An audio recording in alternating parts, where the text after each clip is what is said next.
Hello and welcome. This is Paul Ryder from Future Mind Training, and today's podcast we're going to be covering a topic called religion, friend or foe, which can be a very controversial topic for many people out there, but that's what these podcasts are about.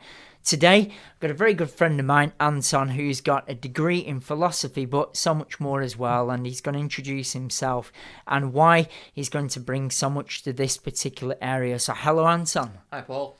So can you just give us a little bit of information about your background and how your past is going to help this area that we're going to discuss today? Well, sure. I mean, education, as you've already said, I've got a bit of a background in it in terms of having a degree in philosophy. I've also studied counselling and psychology as well, because it's an area of great passion for me.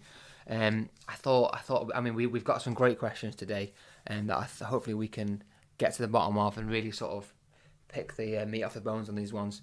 In terms of my background with jobs and things like that, obviously I worked with people with behavioural issues, children with anxiety, depression. I mean, all the sort of scope within this sort of human condition, really. And one area that is of great interest is religion, because it has a tremendous effect in terms of people's behaviour and why they do the things they do. So I think today will be a really good session. Yeah, for sure, man. I know, like, working as a personal trainer over the years and having the opportunity to meet literally thousands, and I mean thousands, not hundreds, but thousands of people. And it's been fascinating how some people with religion, it just helps them flow and gives them a structure to their life. But some people, as I'm going to give a couple of examples of people that I've met, it can absolutely, what their perception of religion is, it can destroy their life. And it did on one particular occasion with one lady. But also other people, it's been the best friend. And when times went really dark, it gave them hope and it gave them structure and so much confidence and got them through those dark times. So it's just amazing to see. And like these questions that we're going to go through today.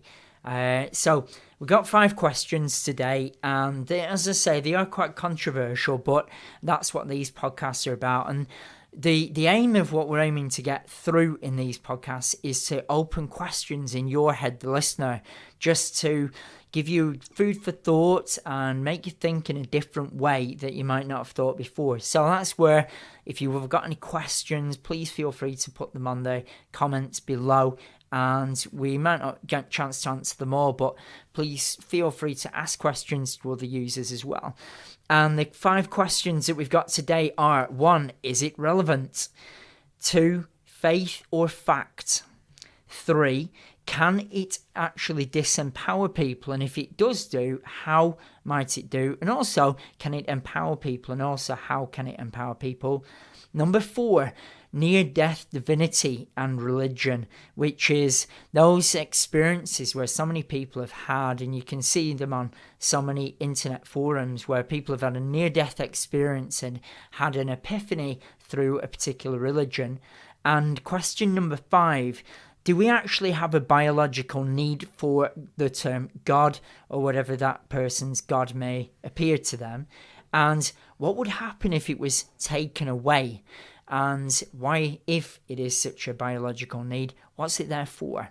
So today it's going to be more of Anton giving his beliefs and views on these. And as I say, we're going to be asking lots of questions to get the ball rolling. So feel free to join in anytime you like. So Anton, the question, is it relevant? Well, I think this is a great question to start with, Paul. In terms of how relevant religion is, I think we're quite unique in the time that we live in now, where we live in an age where we sort of live in terms of science, we live in sort of the age of mastery, really, and we've never known so much, about such a variety of subjects. Really, our time now is utterly unique, especially with Google. Exactly, it's changed the world. You can at any moment know the answer to almost any question. Mm-hmm. So in terms of religion, why it's still relevant is fascinating. I mean, if you think about it, I mean, in terms of what we already know, which is a problem for any sort of religious doctrine. We know the age of the earth. We know how life evolved. Evolutionary theory, from micros up until high, more and more evolved.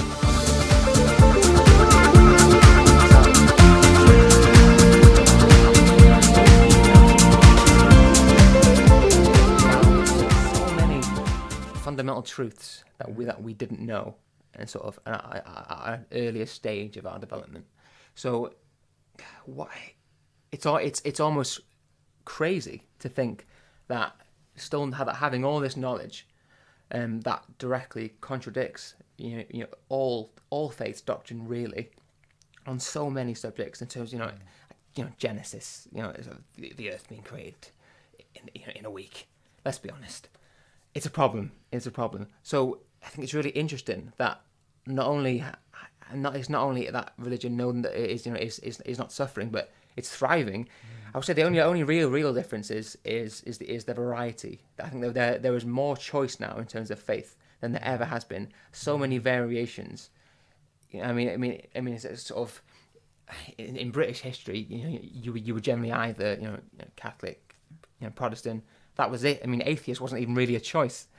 But I mean, you can be Hindu, you can be Sikh, you can be Buddhist, and it's more of a kind of I'll just pick that one. It's not so much something that you're born into anymore. You can pick any faith, any religion that suits you. So it's become almost a kind of convenience, something that you can buy or something that you can take. So it's bizarre. I mean, I guess in that, is it relevant? It's like if it serves a certain need or a balance of reflection of who you are.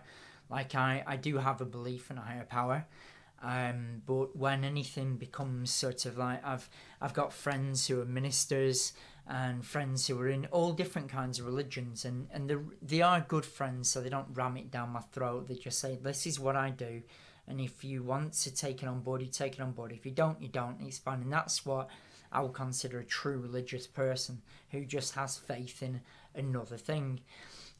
One area that I'm finding quite interesting at the moment is spirituality, which I had a chat with, I think it was last week, and somebody was saying, for me, I'm into psychology, but I'm not very spiritual because I don't walk around doing the spiritual practices. But being spiritual just means being a good person, like any religion. So it's like when I was speaking to a friend of mine who was a minister a few years ago. He's moved down to London now, but he was telling me about the how the Bible, it was like a hidden meaning behind the Bible, and how it really shows you about how to be the good person and how to be the best and how to love other people. And when I looked at it that way, it completely revolutionized the way I saw. So is it relevant? I guess if it's a guide to people, but then again, it's like you say, it's if right, this was this. If it's giving fact, right, okay, yeah, then can it be guaranteed when you say like the Earth being created in 7 days? It's okay. So if we were to ignore those sort of more physical problems and look at it as just kind of a moral treatise, it's just them into a guide, as you say, to live your life by. Could you see it as more relevant that way? So I guess it's how you take it, really. Is it relevant because it's giving you support in a nurturing time? But I think when it said this is the way it is and you will abide by this rule, it's no different than putting someone in a prison where they can't do one thing and they have to do something else. So, but yeah, I guess it is a vague one. And I guess that goes on to question 2. Is it faith or fact? Well, this is somewhat of a problem because they are such opposing ideas. I mean, if you look at a fact is constant. It is the effect of A on B. It's, A plus B equals C. It's something that is directly observable every time. It's something that is true today, that is true tomorrow. Faith isn't something measurable. It's It's belief, isn't it? It's an interesting. Well, it's in a sense, it's choosing to sort of give up that reason. It's kind of more than a belief, really. It's kind of insane. It's to ignore all the facts and just think, well, I feel this intuitively to be true.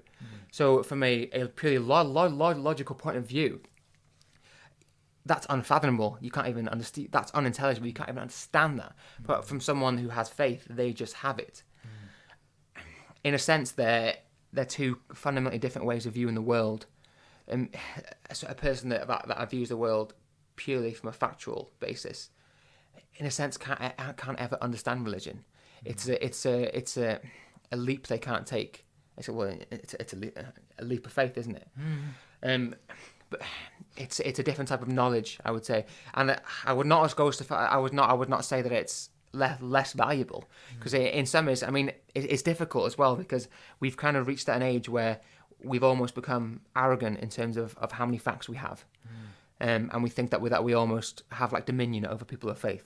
There is that atheistic arrogance that is a problem within sort of civilized society, that we think that in some way that we're better than them because we have a higher understanding. But the problem is we're applying that factual view of the world to sometimes to areas where facts no longer apply. Yeah, definitely. And I mean, God, it's what science can't understand.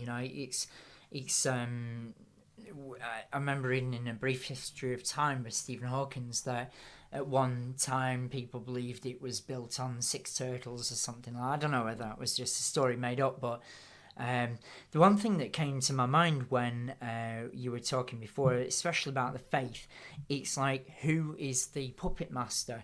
Because I know when we go into does or can religion empower people or disempower them? Yeah. I'll give a couple of examples that I found when I was working in health clubs, but I've heard 2 completely opposing views from people who were religious leaders of the same area.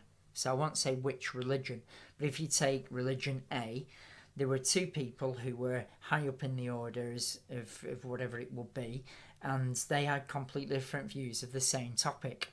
So one person was saying, well, this is the way our religion works.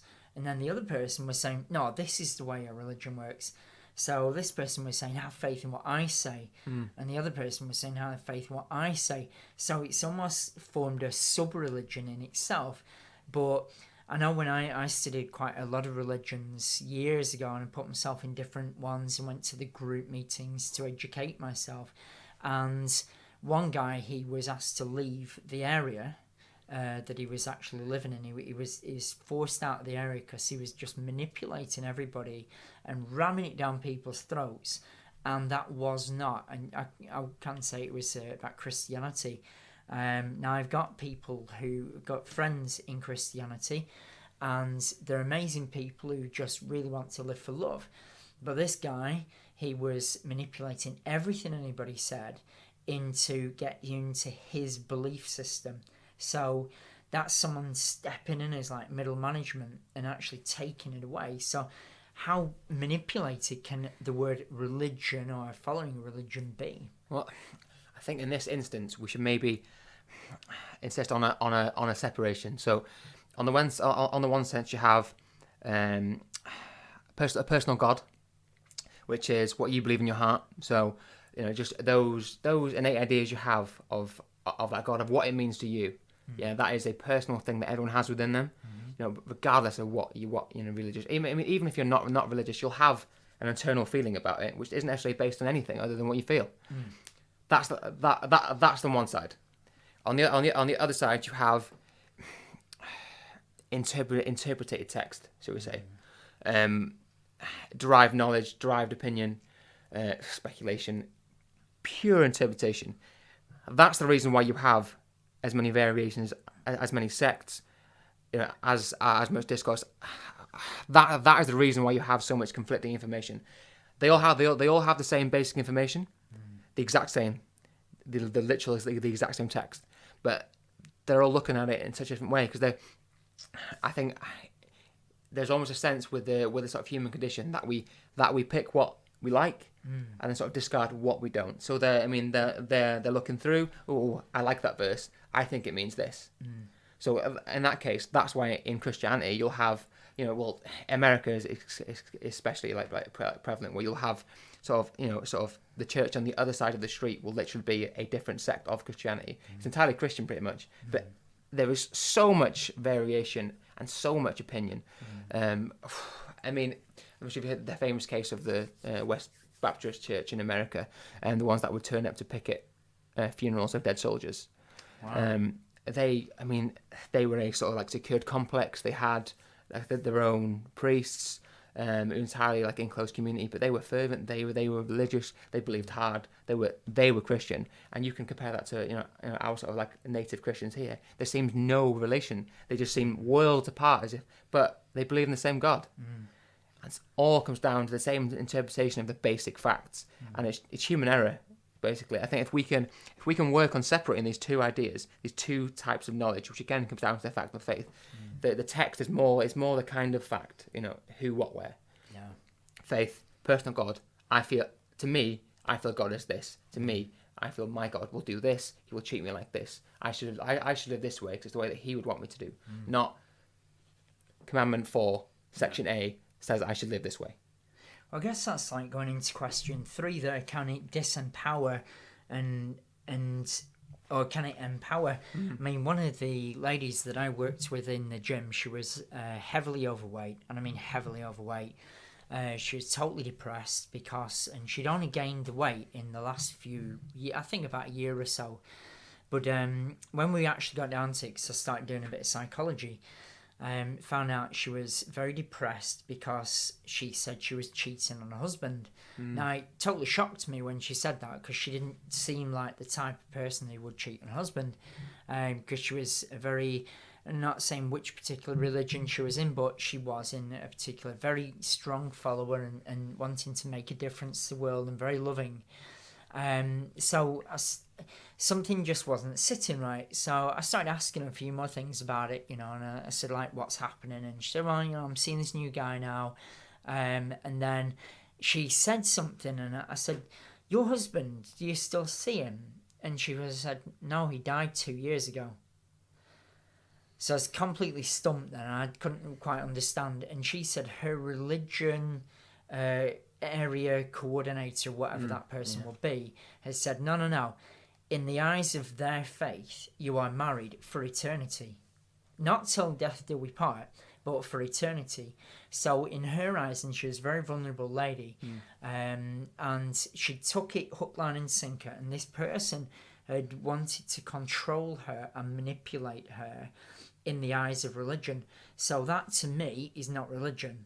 That is somebody stepping in, pretending to be religion, like anything really. You can get somebody in a workplace scenario pretending to be the good work employee, but bullying somebody on the side. So I think a big area for me, which obviously I work a lot in bullying and manipulation, is this could be a topic for an entire new area, but like people stepping into religion and saying, no, my way is the right way. And it's like you say, human error. Because I think when you get right back to the real scriptures of everybody I've spoken to of all different kinds of religions, there's some amazing words that are being spoken out there, really deep, kind words that is just about us all working together and helping each other grow through love, really. But when people step in and start manipulating it and putting their own words into it and then shouting really loud, then it gets complicated. So there's that old saying how God doesn't need a middleman. It's not. Yeah. It's just not necessary. It's a complex issue. I mean, Nietzsche famously said that religion is slavery. And in some cases, this is true. I mean, a large portion of it is the time where where there wasn't the same level of legality. I mean, now obviously we live in a very civilized society. Back then, where infant mortality would have been much higher, people died much younger. Times of great violence where you didn't know what was going to happen. People needed security. Yeah. People really needed a safety net, something that to sort of know that everything was going to be fundamentally okay. And maybe that's exactly what they needed, and in some cases maybe people still need that. But it also brings people together. I mean, there's been people that I know that have become into whichever type of religion, and they found a faith that's given an amazing strength, Like I say, I mean, this is the opposite to the lady who was manipulated very badly. But I know people who found faith and they feel connected and it's got them a family. And these aren't manipulative people. These are just good, heartwarming people that just want to make a difference to the world. They go out, they might support poor people who are living on the streets or whatever like that. And I think that if it brings it into its own to help the community that you live in, I think that's an amazing thing. So does it empower or disempower? I guess it just depends. I think both. Yeah, completely. Yeah. Yeah. It's like the internet, really, or say social media. It can expand what's already out there, really. So moving on to question 4: near-death divinity and religion. A very challenging topic, but well, it's one of those few areas where science is yet to encroach upon. Obviously, in so many other areas, we have scientific certainty. This, not so much. Anyone who's experienced an event in their life like this is instantly changed forever. There's so many cases, for example, of someone being on death's door, being terminally ill, being alcoholic, sort of reaching breaking point, and they all report the same sort of signs. They're overwhelmed by some unbelievable presence. They feel it everywhere. They have some sort of biblical vision of seeing something, and then from that point, they're changed forever. Yeah. There are far too many examples of this to discount it as. I'm not saying actually was God. I'm just saying that it obviously occurs on some level. Something, chemically is happening in the brain there to have this effect.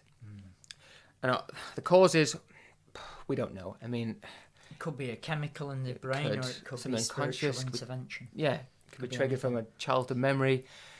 We don't know, but what is observable is the effect that it has. These people, for the better, it changes their whole perspective, the whole way of life, and from that point on, they go from being a man of fact to a man of faith, or woman, obviously. It's a game changer. It changes the very way they perceive information. So it's massively important. And to an individual that has gone through this near-death experience, there's nothing you can say that could dissuade them. No, nothing. Not. They are beyond all reproach. And that, regardless of how you feel about it, is a powerful thing. These people are, in a sense, untouchable when they've gone through this. And I found myself sort of, regardless of whether I think it's true or not, envying that level of confidence. Definitely, yeah. It's like when I know, there's a lot of people I've met that have gone through really, really challenging times, but they say they've got faith. So it doesn't. It's almost like you've got your best friends stood at your side.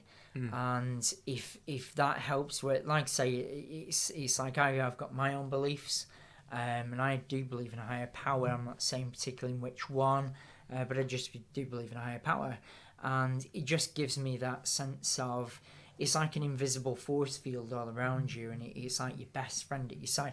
But I mean, going on to question 5, because all of this is like a faith, a belief in something there by your side, whether it's God or whatever faith you've got. Is it a biological need? Now, there's an audio book that I've recently got by John Capriccio, I think it's called Loneliness. And it is a biological need not to be lonely. It actually affects our physiology if we are lonely. Yeah, so high levels of stress.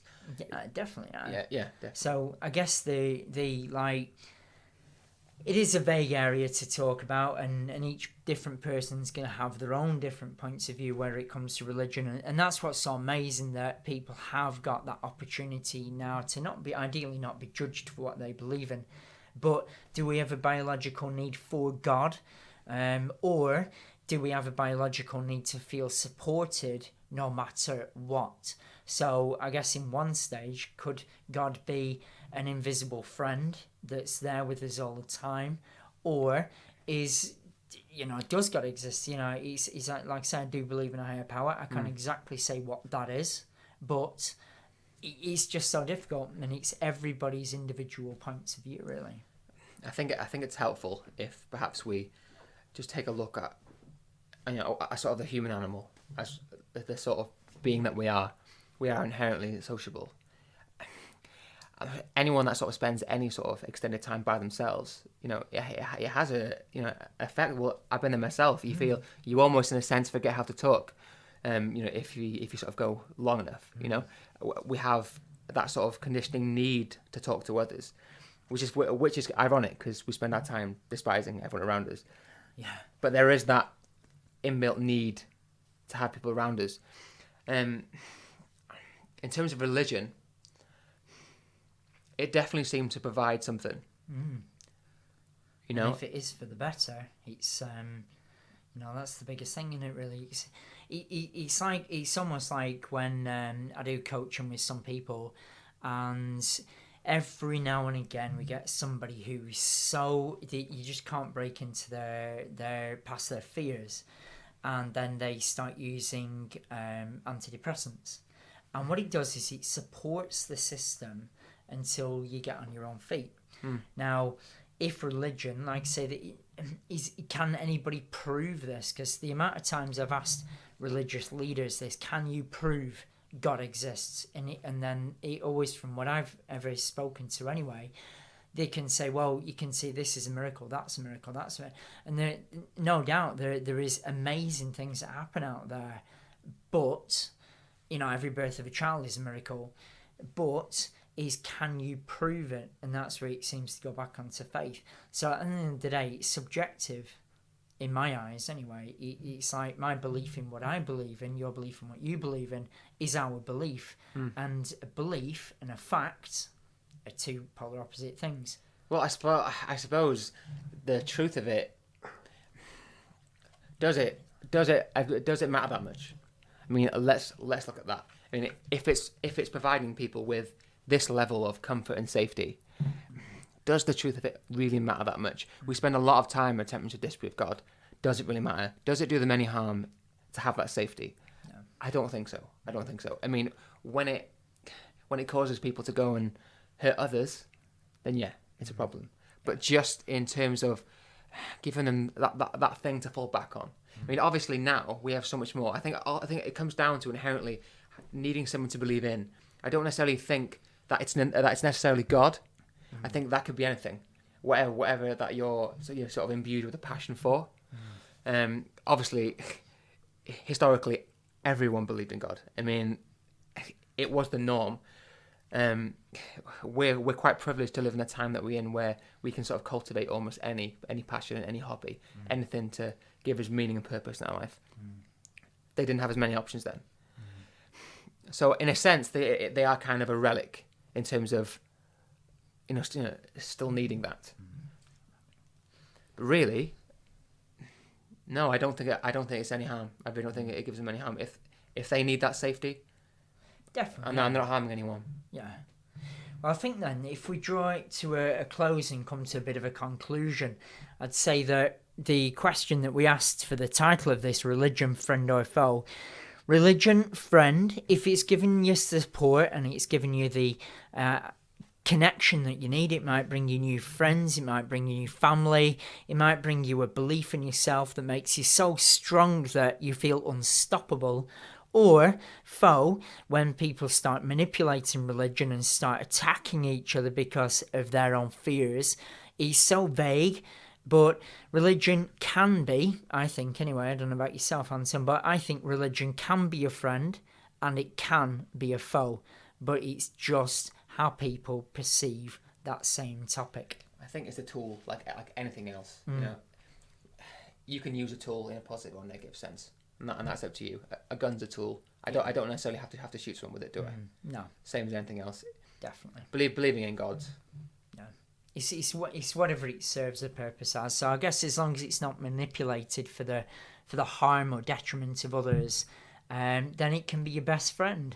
So please put your comments down below, because I really do want to hear, and especially question 4 for myself anyway, near-death experiences. So if anybody out there has experienced that, I would love to hear, well, we both love to hear about that, because I've got quite an interesting experience in my own past, but I'd love to hear more about that, because so many areas that people can bring light to everybody else on this. I mean, if anyone out there has some ideas of future podcasts, definitely. Me and Paul can definitely cover those. we're definitely open to suggestions that way.